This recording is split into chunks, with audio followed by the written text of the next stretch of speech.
Ever gazed up at a colossal mountain range like the majestic Himalayas or the rugged Rockies and wondered about the immense forces that sculpted them? It's far more dynamic than just, big rocks pushing up.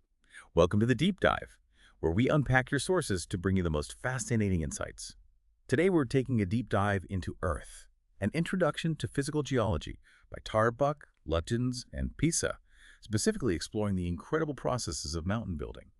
Our mission is to demystify how our planet creates these grand features, translating dense geological concepts into clear, engaging understanding, all without visuals, of course. Indeed, the story of mountains is really the story of Earth's ceaseless activity. We'll explore how these colossal structures come into being, from the subtle shifts beneath the ocean to the really dramatic collisions of continents. What's truly insightful here is how seemingly disparate geological events work together, in concert over vast stretches of time to create the landscapes we see today. Okay, let's unpack this. Okay, so mountains aren't just incredible scenery. They're central to understanding how continents themselves grow and evolve. Let's start with the big picture. Where are Earth's major mountain belts, and what do geologists actually mean by mountain building? Well, the technical term is orogenesis. It literally means mountain to come into being. It's the entire suite of processes, really, that produce a mountain belt. When we look globally, we see two main categories of young mountain belts, those less than 100 million years old. First, there's the American Cordillera, that's continuous chain stretching all the way from Cape Horn right up to Alaska. Includes the mighty Andes and the Canadian Rockies. Wow, that's huge. It is. And then we have the Alpine Himalaya chain, which extends from the Mediterranean across to India and Indochina. Parts like the Himalayas, well, they started forming as recently as 50 million years ago. So those are the new kids on the block, relatively speaking, geologically anyway. But what about the really ancient ones? Precisely. We also find older, deeply eroded ranges. Think of the Appalachians in the eastern U.S., or the Urals in Russia. These are Paleozoic age mountains, meaning they formed hundreds of millions of years ago. And even though they're worn down now, their underlying structures, they tell a similar story of these immense forces at play. That's where it gets really interesting, isn't it? The textbook highlights how most major mountain belts show striking evidence of huge compressional forces. Can you maybe paint a picture of what that looks like for us? Yeah, sure. Imagine taking a thick rug and pushing it hard from both ends. What happens? It bunches up, folds. Exactly. It shortens horizontally and folds and bunches up vertically. That's essentially what happens to Earth's crust.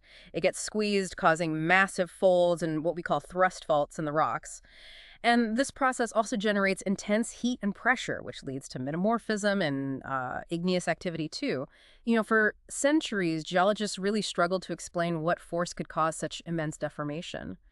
Early ideas, like the Earth simply shrinking and wrinkling like an old orange, they just fell short. But then came the theory of plate tectonics, and that provides a really elegant solution, showing that most mountains arise from activity at convergent plate boundaries. That's where one tectonic plate dives beneath another. Okay, so if convergent plate boundaries are the key, let's zoom in on subduction zones. These are the powerful engines of mountain building, you said. What are the essential features we should be looking for there? Subduction zones are definitely where the action is. It's where oceanic lithosphere descends into the mantle. They're sites of Earth's strongest earthquakes and most explosive volcanic eruptions. We can typically divide them into four distinct regions. First, you have the volcanic arc, which forms on the overriding plate. Now, if two oceanic plates converge, you get a volcanic island arc. Think of the Mariana or Aleutian chains. Okay, like islands in the ocean. Right. But if an oceanic plate subducts beneath a continent, you get a continental volcanic arc. The dramatic Cascade Range in the Pacific Northwest is a great example. And then, where the plate bends and plunges downward, that's where we get those incredibly deep ocean trenches, right? Like the Mariana Trench, over 10,000 meters deep. That's just mind-boggling, imagining the scale of that drop. It truly is staggering, and the depth of these trenches actually tells us something about the subducting slab itself.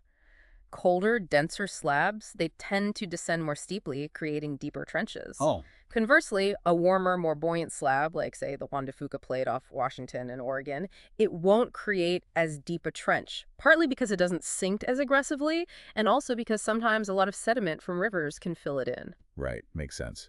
So we've got the volcanic arc and the trench.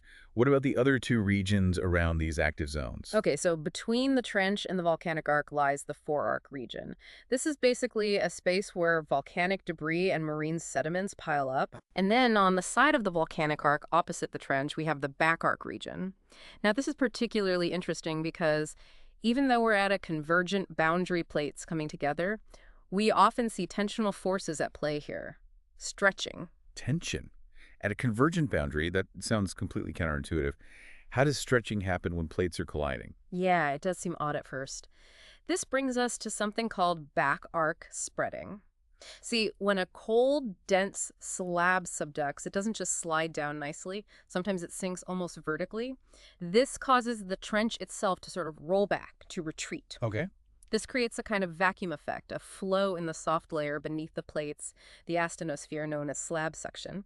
And this suction actually pulls the upper plate towards the retreating trench, generating tensional stress. Ah, okay. This stretches and thins the overriding plate and can often form new oceanic crust in what we call back arc basins, like the Sea of Japan or the Java Sea. They can effectively become small ocean basins, even with seafloor spreading. That's a really powerful mechanism. Right. Okay, let's now focus on how this subduction builds mountains when an oceanic plate specifically dives beneath a continent. This process is known as Andean-type mountain building, right? Exactly, named, of course, after the Andes Mountains where it's so well displayed. The whole process often kicks off along what we call passive continental margins. Think of the edges of the Atlantic Ocean today. Geologically quiet areas, far from plate boundaries, thick layers of shallow water sediments build up there over millions of years. Okay. But then plate motions shift, maybe a new subduction zone develops offshore. As that oceanic lithosphere descends, increasing temperatures and pressures drive off volatile compounds, mainly water, from the crustal rocks. This happens at depths around 100 kilometers or so. Right.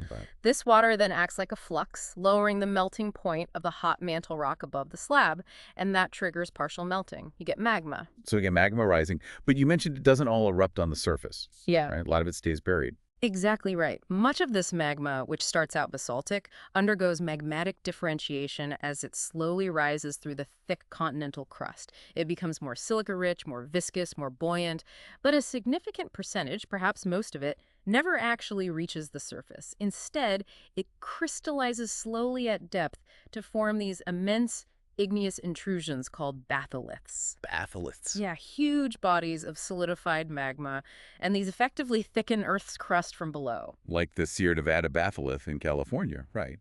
Or the massive ones that form the spine of the Andes. They're exposed now after millions of years of uplift and erosion. A perfect example, those granite peaks of the Sierra Nevada, that's an exposed batholith. And as the plate continues to subduct, any loose stuff on the ocean floor, unconsolidated sediments, maybe fragments of oceanic crust, can get scraped off the descending plate. It gets sort of plastered onto the edge of the overriding continent. This chaotic pileup is known as an accretionary wedge. Like a geological bulldozer just pushing stuff ahead of it. That's a great way to picture it, a really messy pile. So the island of Barbados, for instance, that's basically a giant accretionary wedge that somehow popped up above sea level. It is indeed a classic illustration of that process. Then, between this growing accretionary wedge out front and the volcanic arc further inland, a relatively calm area forms. More sediments collect there, creating what we call a forearc basin. This all sounds incredibly detailed, and it's not just theory, is it? Yeah. You mentioned California provides a fantastic real-world example of this whole system, almost frozen in time. That's absolutely right. California geology is amazing for this.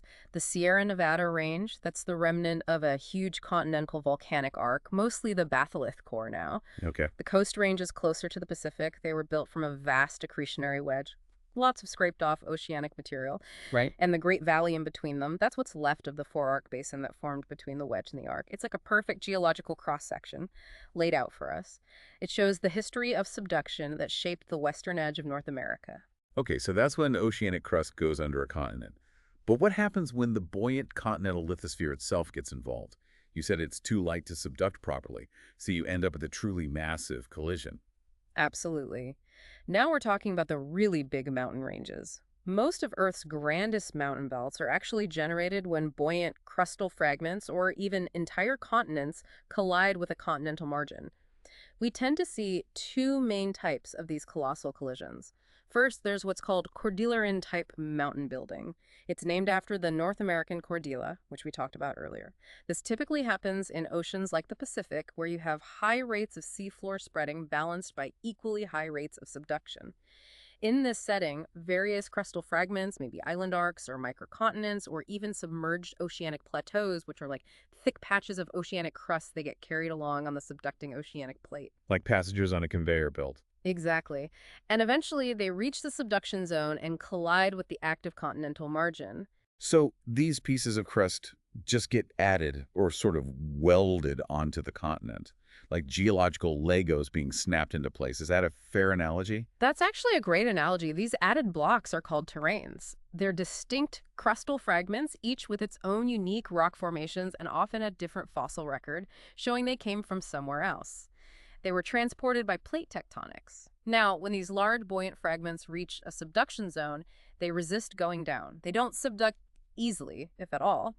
Instead, their upper crustal layers often get sort of peeled off and thrust onto the adjacent continental block. Wow. And each collision shoves any earlier accreted terrains further inland, so the continent actually grows seaward over time. The North American Cordillera, especially in places like British Columbia and Alaska, is a fantastic mosaic of these added terrains from the eastern Pacific. Okay, now for the really big show, Alpine-type mountain building, or continental collisions. This is where two massive continental landmasses actually crash into each other head-on. No more subducting ocean plate in between. That's right. These events produce mountain belts with incredibly shortened and thickened crust. This happens through intense folding and really large-scale thrust faulting.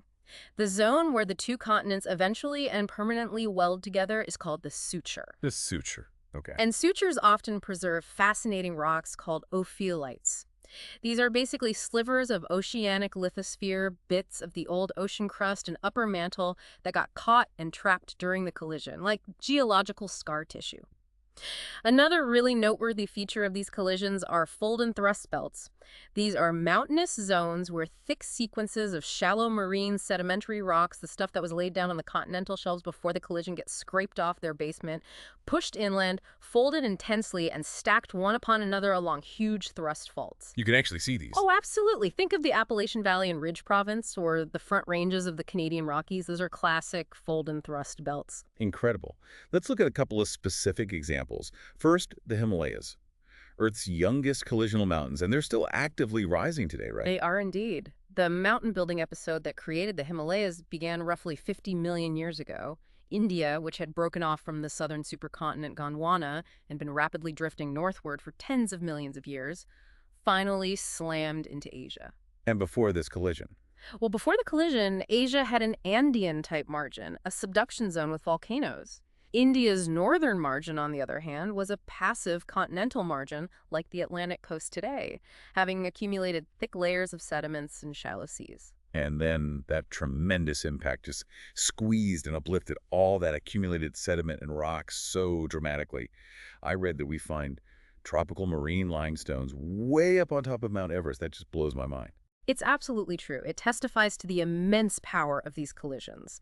The tectonic forces were truly enormous, causing widespread folding, faulting, and yes, dramatic uplift. The Indian subcontinent was even thrust deep beneath Tibet. That's a major reason for the incredibly high elevation of the entire Tibetan Plateau, not just the Himalayas themselves. And it's still happening. Why is India still pushing north after 50 million years? That's a great question.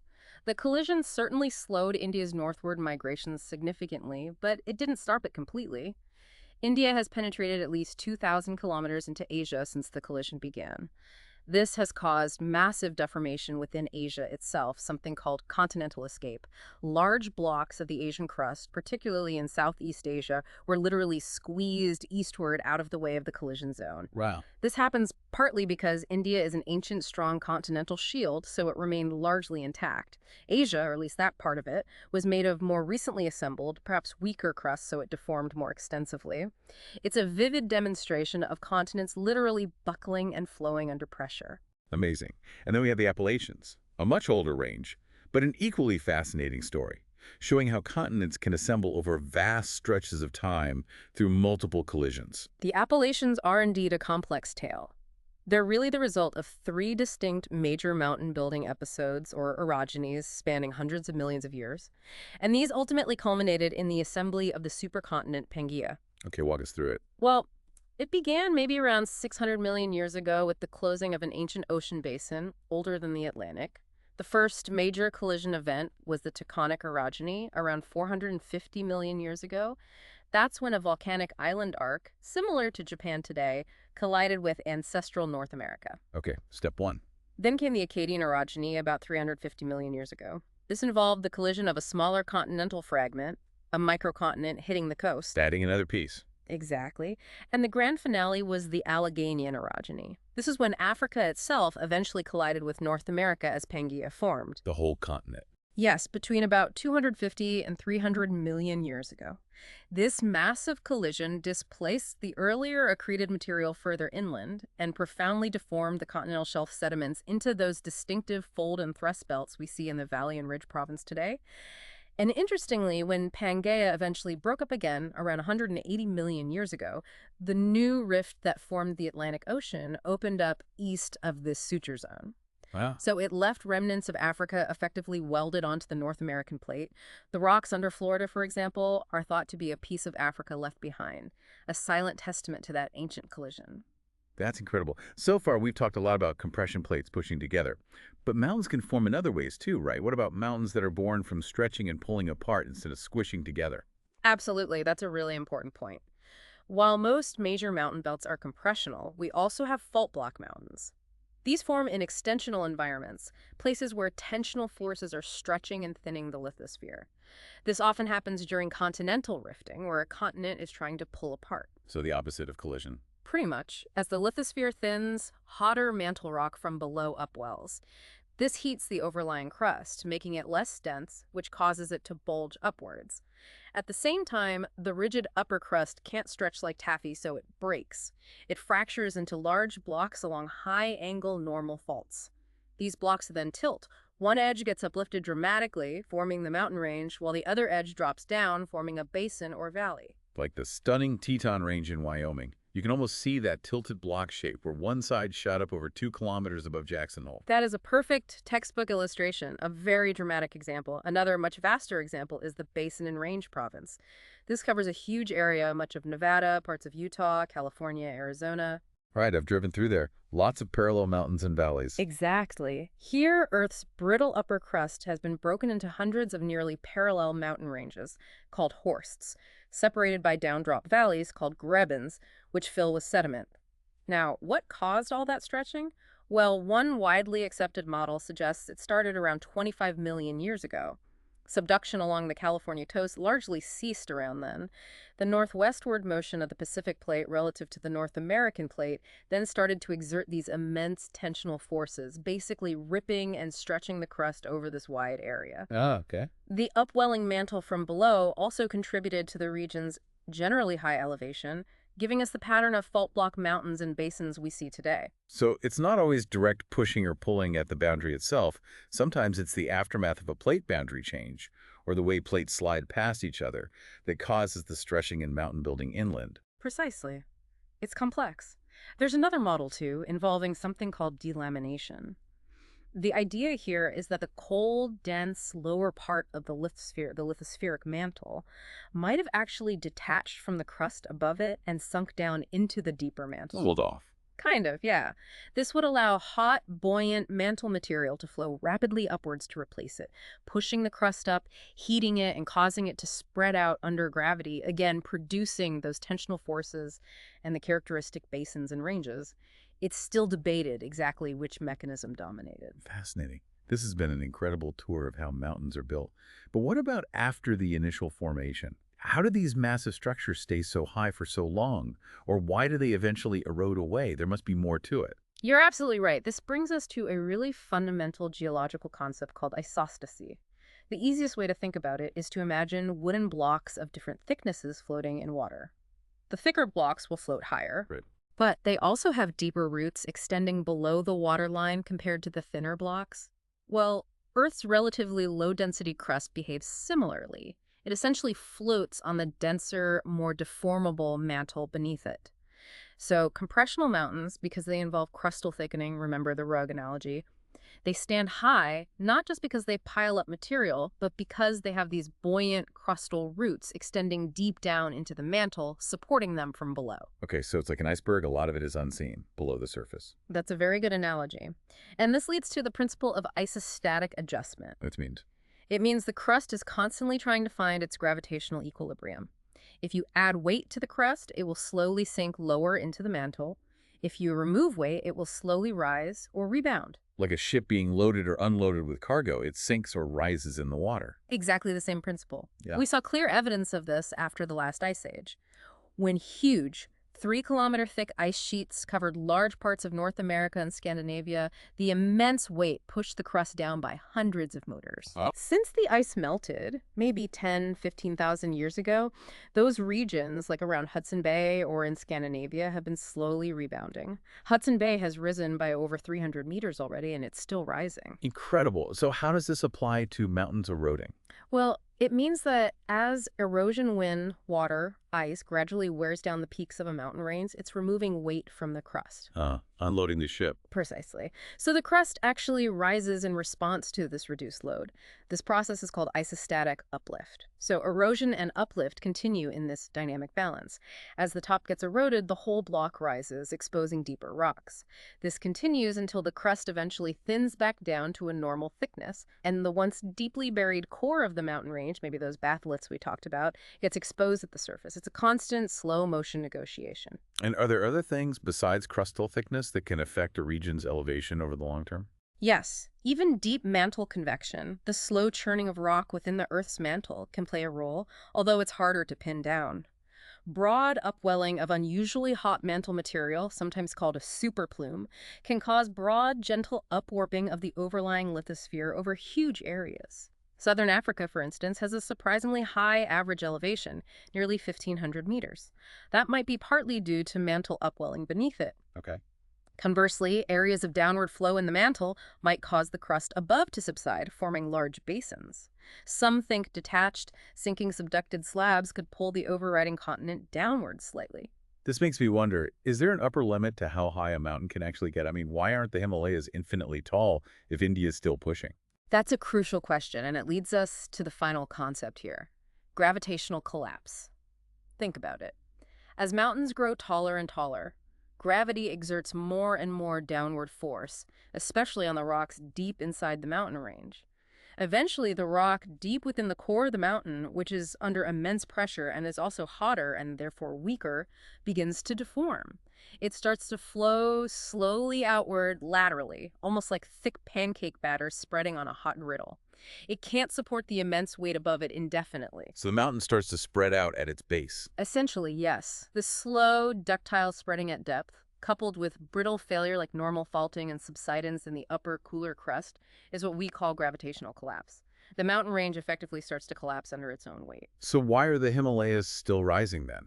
Because, at the moment, the immense horizontal compressional forces generated by India crashing into Asia are still greater than the downward and outward pull of gravity trying to make the range collapse. The push is winning, for now. But presumably when India's northward trek eventually slows down significantly or stops, those compressional forces will weaken.